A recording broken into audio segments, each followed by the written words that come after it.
Welcome to wifi TV. Glamour and సెక్సీగా ఉంటేనే సినీ పరిశ్రమలో హీరోయిన్లకు కెరీర్ ఉంటుంది.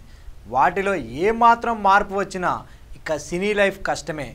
పాత్ర డిమాండ్ చేస్తుందని ఈ మధ్యన ఫిగర్ని ఫ్యాట్గా మార్చుకున్న భామలు ఇప్పుడు పెంచిన ఆ కొవ్వుని తగ్గించుకోవడానికి నానా పాటలు పడుతున్నారు.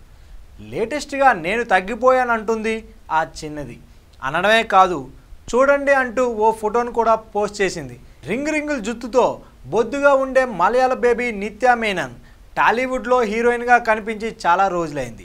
అతిథి పాత్రలతో అప్పుడప్పుడు కనిపించిన ఈ చిన్నది ఫిగర్ విషయంలో నో కాంప్రమైజ్ అంటూ తేల్చేసింది. పాత్రలకు తగ్గట్టు నా శరీర సౌష్ఠవాన్ని మార్చుకోనంటూ ఇష్టమున్న వాళ్ళే నాతో సినిమా చేస్తారంటూ కరాఖండిగా చెప్పేసింది. దీంతో తెలుగులో చిన్నదానికి హీరోయిన్గా అవకాశాలు లేకుండా పోయాయి. అయితే ఇప్పుడు సడన్గా నిత్య మారిపోయిందంటున్నారు సినీ జనాలు. ఇప్పుడు ఎందుకు అసలు నిత్య టాపిక్ వచ్చిందంటే సోషల్ మీడియాలో అమ్ముడు హాట్ ఫోటో ఆఫ్ ది మ్యాటర్గా మారడమే. బ్లాక్ టాప్ అండ్ జీన్స్తో చాలా స్లిమ్గా నిత్య మీనన్ కనిపించడంతో అదిరింది మల్లు బేబీ అంటూ కామెంట్లు పెడుతున్నారంట. హైవేపై స్లిమ్ అండ్ క్లాస్గా కనిపిస్తున్న నిత్య త్వరలో గుడ్ న్యూస్ చెప్పబోతుంది అంటున్నారు. ఈ వార్త కొత్త సినిమా గురించేనని టాక్ వినిపిస్తుంది.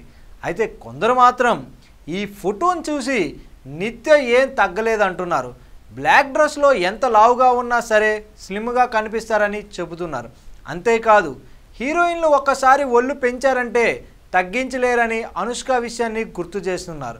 సైజ్ 0 కోసం విపరీతంగా బరువు పెరిగిన బొమ్మాలి ఇప్పుడు ఆ పెంచిన భారాన్ని తగ్గించుకోలేక నానా పాటలు పడుతుంది అంటున్నారు. యోగా టీచర్ అయి ఉండి కూడా ఏం చేయలేక ఇప్పుడు కేరళ ట్రీట్మెంట్ తీసుకుంటుంది అన్న విషయాన్ని ప్రస్తావిస్తున్నారు. 40 సంవత్సరాల వయసుకి దగ్గర పడిన అనుష్క ఇక ఎలాంటి ట్రీట్మెంట్ తీసుకున్నా మునుపటి సెక్సీతనం రాదంటున్నారు సినీ జనం.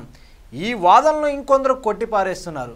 ఢిల్లీ పాపలు రకుల్ ప్రీతి, రాశి ఖన్నాలు మొదట్లో చబ్బీగా ఉండి ఇప్పుడు సెక్సీగా మారలేదా? వీళ్ళకి కూడా కాస్త టైం పడుతుంది అంటున్నారు.